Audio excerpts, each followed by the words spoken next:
Hello friends, कैसे हो? I hope you all are doing good. This is C A Sagar और आज हम लोग वापस बात करेंगे मैथ्स विथ मैजिक। तो आज हम लोग देखने वाले क्वेश्चन नंबर 4। ठीक है, तो चलो देखते हैं क्वेश्चन क्या बोलता है। If A square plus B square is to A square minus B square, ऊपर A square plus B square दिया गया है, नीचे A square minus B square दिया गया है, is equal to 41:9। Then is cube plus B cube is to A cube minus B cube is. ठीक है, तो देखो ऐसे क्वेश्चन आईसीआई पूछेगा और थोड़ी ट्रिक अगर आपको समझ आ जाएगी तो ये आंसर आसानी से सॉल्व कर पाओगे। ठीक है, इसमें बहुत बहुत बहुत सारे लोग, बहुत सारे स्टूडेंट्स छोड़ देते हैं या फिर गलत आंसर लिख के आ जाते हैं। कुछ है नहीं, आपको सिर्फ थोड़ा बहुत दिमाग लगाना है और मुझे पता है आपका क्वेश्चन क्या आएगा। मैं आगे आपको बताता हूँ कि आप क्या पूछोगे और उसका जवाब क्या है। तो यहाँ पे पहले हम लोग सिंपल इसको अच्छे से लिख देते हैं। तो यहाँ पे ऐसा है, A square minus B square is equal to 41 divided by 9। ठीक है, जो इस टू में था वो डिवीजन में मैंने लिख दिया है, तो क्वेश्चन अपने को ज्यादा अच्छे से समझ आ जाए।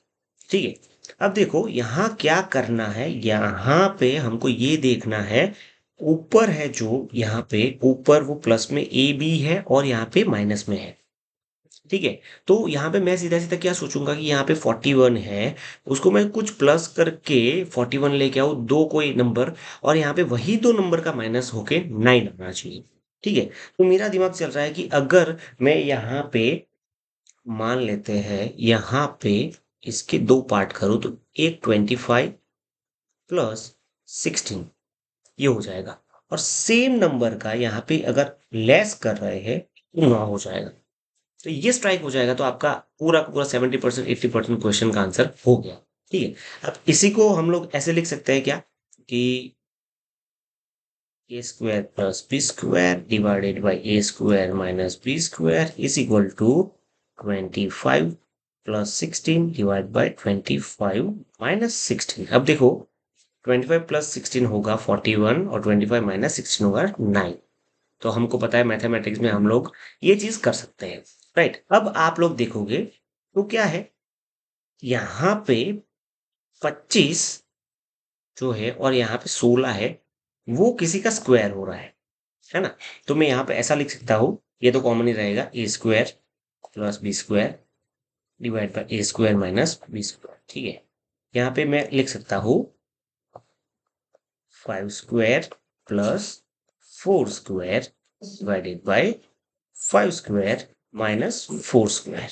ठीक है, तो अब देखते हैं यहाँ पे जो ये लिखा वो, ये लिखा वो, एंड ये तीनों की तीनों सेम चीज है, उसमें कोई फर्क नहीं है। अगर इसका कैलकुलेटर में आंसर करोगे, इसका करोगे, इसका करोगे, तीनों का आंसर सेम आएगा, हम सबको पता है। राइट, तो ये कोई रॉकेट साइंस मैंने कुछ किया नहीं, सिर्फ ये स्ट्राइक हो जाएगा आपको, तो फिर आपका यहाँ पे पूरा का पूरा आंसर हो जाएगा।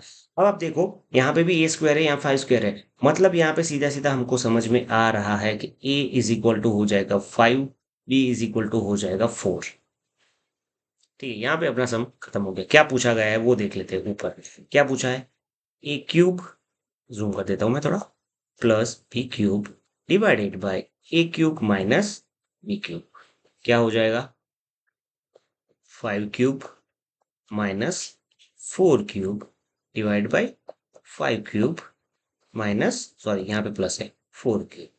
ठीक है, तो अपना हो जाएगा 125 प्लस क्या हो जाएगा अपना 64 आई गेस। राइट, यस 64 यहाँ पे हो जाएगा डिवाइड बाय 125 माइनस 64।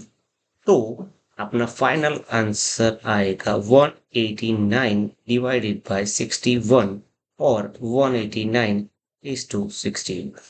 तो हमारा आंसर रहेगा सी। ओके, इजी, सिर्फ इतना स्ट्राइक होना चाहिए।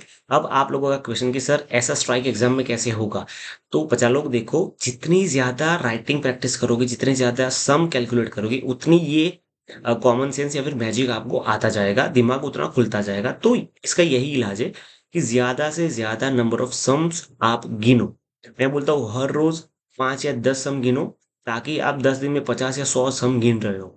राइट, हर एक चैप्टर के थोड़े थोड़े थोड़े, पहले मान लो कि हर 10 कर रहे हो तो 10 दिन में 100 एमसीक्यूज हो गएंगे या फिर आपके क्वेश्चंस हो जाएंगे एक चैप्टर के, उसके बाद दूसरा चैप्टर, तीसरा, ऐसे करके सारे चैप्टर्स कवर कर सकते हो। ठीक है, अदरवाइज यहाँ पे हम लोग जितना हो सके उतना कवर कराने वाले हैं। Thank you very much. अगर कोई डाउट हो तो कमेंट करना या फिर हमें रीच आउट कर लेना सोशल मीडिया, मेल या व्हाट्सएप पे, कहीं पे भी। Okay, thank you.